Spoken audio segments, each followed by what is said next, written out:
তেনেহ'লে আৰম্ভ কৰোঁ ন আইতা নমস্কাৰ মোৰ নাম শংকৰ বৰা আপোনাৰ নামটো কওক মই কৈছিলোঁ আকৌ এবাৰ কওক লক্ষীপ্ৰভা দাস লক্ষীপ্ৰভা দাস অথনি আপুনি যে কৈছিলে তলত আগত একচুৱেলি তেতিয়া যেন আপুনি কৈছিলে তেতিয়া আপুনি মোক কৈছিলে এইবাৰ আমাৰ কেমেৰা যেন লাগি আছে এইবাৰ আপোনাৰ নামটো আমি দৰ্শকক ক'লোঁ মানে লক্ষীপ্ৰভা দাস আপোনাৰ ঘৰটো ক'ত মাছৰ হাট আচ্ছা আপুনি ইয়াৰে নহয় যোৰহাটৰে যোৰহাট ইয়াৰ পৰা কিমান দূৰ হয় বেছি দূৰ নহয় ওচৰতে মানে যোৰহাট টাউনতে নামঘৰটো দেখিছা জানো মই আচলতে ইয়াৰ নহয় যেন দেখিছোঁ যদিও মই ধৰিবলৈ পৰা নাই মানে ইমান ভালকৈ মই চিনি জানি নাপাওঁ এই জেগাখিনি অৰিজিনেলিটো মই ইয়াৰে বাৰু কিন্তু থাকোঁ মই এতিয়া ধৰক তেজপুৰত থাকোঁ তেনেকৈ সেইটো কাৰণে মই ইমান গম নাপাওঁ আপুনি ইয়ালৈ কওকচোন আপুনি যেন ইয়ালৈ আহিলে ইয়ালৈ অহাৰ কাৰণটো বৃদ্ধাশ্ৰমত থকাৰ কাৰণটো কেনেকৈ আহিলে হয় মই বিয়া হৈছিলোঁ ল'ৰা এটা হৈছিলে 6 বছৰ হৈ ঢুকালে তাৰপৰা মানুহজনো ঢুকালে মই ভাগিন ল'ৰা এটাৰ লগত আছিলোঁ ভাগিনটোৱে মোক পঠিয়াই দিলতে মই তাৰ মাকৰ ঘৰত আছিলোঁ গোলাঘাটত তাৰপৰা গোলাঘাটত থাকোঁতে বাইদেউ ৰখাইছে তাৰপৰা ভাগিনটোও ৰখাইছে বোৱাৰী ছোৱালী আছে মই নাথাকোঁ মোক আশ্ৰম এখনত থৈ তাৰপৰা তাত খোৱা পাছত ইয়াত থৈ গ'ল আচ্ছা আপুনি সিমানটোৱে কিন্তু এতিয়া ঘটনাটো হৈছে কি আপুনি অকণমান আমি বহলাই জানিম আপুনি বিয়া ক'লে হৈছিলে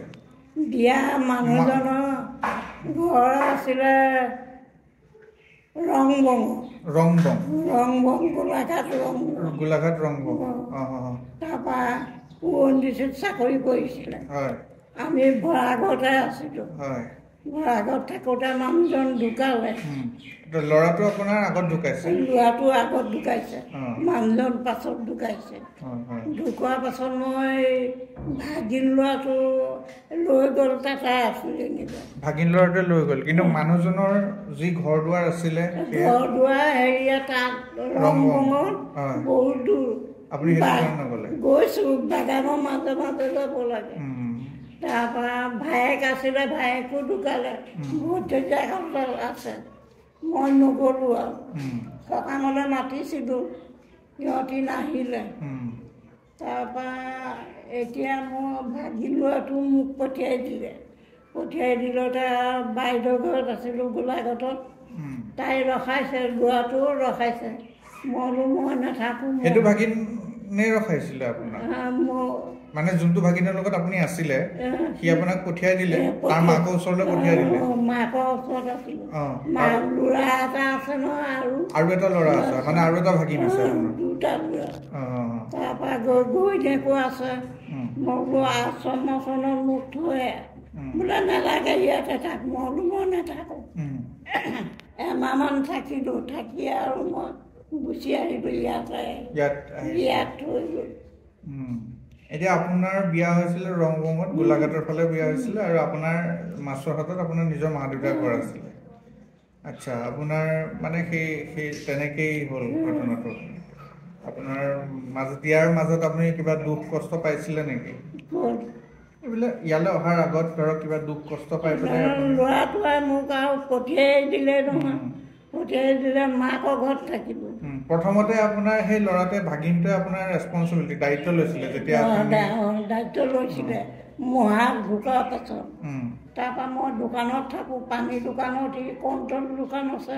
সি তাত থাকে তাৰপৰা থাকি আৰু সি বিয়া বাৰু পাতিলে ল'ৰা এটাও আছে শিৱসাগৰত থাকে ঘৈণীয়েক ল'ৰাটোৱে BA পাছ কৰি মাকৰ লগতে থাকে আপোনাৰ কিমান বছৰৰ পিছত ঢুকাইছিলে ল'ৰাটো 6 বছৰ হৈ পেলাই ঢুকালে তাৰপিছত ল'ৰাটো ঢুকোৱা কিমান বছৰৰ পিছত ঢুকাইছিলে 10 বছৰমানৰ পাছত ঢুকাইছে তেখেতৰো কিবা বেমাৰ হৈ পেলাই ঢুকাইছিলে বেমাৰ হোৱা নাই আমাৰ গাঁৱতে বামুণৰ ঘৰ আছে বামুণৰ কিনাৰতে আমাৰ ঘৰ এতিয়া সিহঁতৰ সকাম পাতিছিলে ল'ৰা এটা ঢুকাইছিলে মই তালৈ মাত লগাবলৈ আহিলোঁ আহি গৈছোঁ শিলিখনৰ মুখত এই আঁঠুটো ৱালত লাগি আছে পকা ঘৰ দিলে ৱালত লাগি আছে কথা চথা নকয় তাৰপৰা নকলতে মই ঘৰলৈ গ'লোঁ আকৌ তাৰপৰা এই ভাগিনটোক ক'লোঁ বোলো মহাই মাতবোল নকৰে কি হৈছে আছোঁ তাৰপৰা সি আহিলতে আৰু ৱালৰ পৰা ভৰিটো মই টানি ফিট কৰা গাৰু দুটা দি খুৱাই দিলোঁ দৌৰাই নিদিলে মাত নাই সিহঁতি কৈছে চিভিললৈ নিওঁ মই দেখা পৰীক্ষত মই বোলো মই চিভিললৈ নাযাওঁ চিভিললৈ গ'লে হয়তো বাটত ঢুকাব নহ'লে তাত ঢুকালে মোক অনা নিয়া মানুহ কোনো নাই তাৰপৰা এনেকৈ থাকিলোঁ ৰাতি 7টা বজাত ঢুকালে ৰাতিপুৱা যেনিবা শৰীৰকে দিছেগৈ এতিয়া ভাগিনটো ঘৰ ওচৰতে আছিলে মানে ভাগিনটো ঘৰ ওচৰতে দুটা ঘৰ পাৰ হ'ল মই বৰাগত আছিলোঁ আপোনাৰ স্বামীয়ে ONGCত চাকৰি কৰি আছিলে তাৰপিছত যেতিয়া ঢুকালে তেতিয়া আপুনি চাকৰি কৰি থকাৰ বাবদ টকা পইচা এইবোৰ নাপালোঁ আগৰ পেঞ্চন নাই পেঞ্চন তাৰপিছত কিবা কিবি সৰু সুৰা কিবা একো পোৱা নাছিলে সৰু সুৰা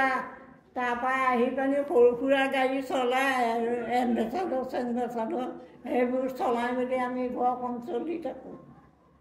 কোনে চলাইছিলে এই মানুহজনেই চলাইছিলে তাৰমানে ONGCত চাকৰি কৰি আছিলে চাকৰি এৰি দিছিলে এৰি দিলে অ'কে সেইটো কথা চাকৰি এৰি পেলাই আকৌ টেম্পৰি গাড়ী চলাই ক'ত চলাই আছিলে ইয়াতে ন তাৰমানে তেখেতে আপুনি স্বামীৰ লগত বিয়া হোৱাৰ পিছত শিৱসাগৰত আপোনালোকে আছিলে ONGCত আছিলে ONGC চাকৰি এৰি দিলে এৰি দি পেলাই ইয়ালৈ গুচি আহিলে মাছৰ হাতলৈ গুচি আহি ইয়াতে মানে গাড়ী চাড়ী চলাই পেলাই চলি আছিলে আৰু ভাগিনটোৰ ঘৰ আপোনাৰ দুটা ঘৰ আঁতৰতে তাৰমানে ONGC যোনটো এটা কাহিনী হৈ গ'ল ষ্টৰি হৈ গ'ল তেখেতে ONGC চাকৰি কৰি থাকোঁতে তেখেত ঢুকোৱা নাই চাকৰি এৰি ইয়াত যেতিয়া কাম কৰি আছে তেতিয়া ঢুকাইছে হয়নে ঠিক আছে তাৰপিছত আপোনাৰ ভাগিনটোৱে চাম বুলি কৈছিলে তাৰপৰা সিও বিয়া বাৰু পাতিলে ল'ৰা হ'ল হেৰি হ'ল ঘৈণীয়েক শিৱসাগৰত থাকে হেৰিয়াত নাৰ্ছিং হোমত কাম কৰে তাৰপৰা বিয়া সকাতিয়া আহে হয়তো দিনটো আকৌ যায় নহ'লে ৰাতিটো থাকে ৰাতিপুৱা গুচি যায় এতিয়া আপোনাৰ ঘৰৰ কোনো মানুহৰ লগত সম্পৰ্ক নাই আপোনাৰ মা দেউতাৰ ফালৰ কোনোবা আছেনে ভাই ককাই আছে মোমাহঁত নাই মৰিলে বুঢ়াবিলাকহে আছে নহয় আপোনাৰ ধৰক মা দেউতাৰ ল'ৰা ছোৱালী কেইটা আছিলে আপুনি আপোনাৰ ভাই ককাই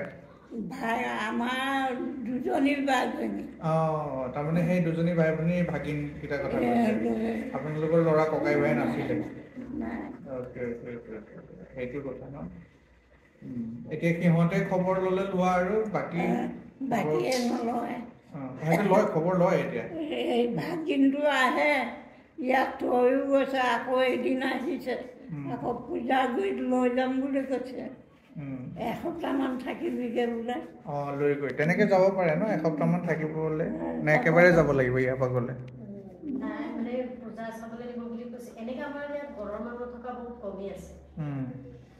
আমাৰ ইয়াত বেছিভাগ মানুহৰে ঘৰ নাই কিন্তু এওঁক নিবলৈ কৈছে যে এসপ্তাহমান আমি ছুটি দিম অ'কে তেনেকৈ এসপ্তাহমানৰ কাৰণে যাব পূজা চূজা চাই থাকি মেলি আহিব বেছিকৈ খাই বৈ নাহিব আকৌ বেমাৰ হৈ আহিব ইয়াত এতিয়া এটা নিয়মত খোৱা যায় ন ডায়েট মেইনটেইন কৰে খোৱা বোৱাবোৰ নিয়মত হয় তাতে ধৰক একদম বোলে পূজাৰ মিঠাই খালোঁ কিবা খালোঁ তাৰপিছত নহয় আপোনাৰ চখ নাই আপোনাৰ তেওঁ ভাগিন ভতিজাই পাব মৰমতে ঢেৰ কিবা কিবি খুৱাই দিব খুৱাই দিয়াৰ পিছত পেটটো বেমাৰ হ'ব ইয়ালৈ আহিব আহি পেলাই সেইটো কাৰণে ইয়াতে মানুহখিনিৰ সেইটো কাৰণে একো নাই নিয়মত খোৱা বোৱা কৰি থাকেতো এতিয়া ধৰক টাইম টু টাইম 9টা বজাত ব্ৰেকফাষ্ট 1টা বজাত লাঞ্চ তাৰপিছত গধূলি 8টামান বজালৈকে হৈ যায় ন ডিনাৰ সেইটো কাৰণে যদি আমি অসমত খোৱা বোৱাবোৰ ইফাল সিফাল কৰোঁ তেতিয়া আমাৰ বেমাৰ ষ্টাৰ্ট হৈ যায় ঠিকে আছে ঠিক আছে দিয়ক আপোনাক মই আৰু বেছি সময় মানে আমনি নকৰোঁ আপোনাৰ কথাখিনিও গম পালোঁ শ্বৰ্টত আৰু প্লাছ এতিয়া লাঞ্চ টাইমো হৈ গৈছে আপোনালোকে খোৱা বোৱা কৰক আৰু এওঁবিলাকেই দিব আকৌ টাইম হৈ গৈছে তেওঁলোকেই দিব আপোনালোকক ঠিক আছে আপোনাৰ লগত কথা পাতি ভাল লাগিলে আপুনি ভালে থাকক সুস্থ থাকক আৰু যদি ভৱিষ্যতলৈ আকৌ আহোঁ ইয়াতে লগ পাম আমাকো আশীৰ্বাদ কৰিব ঠিক আছে ভাল বাৰু ভাল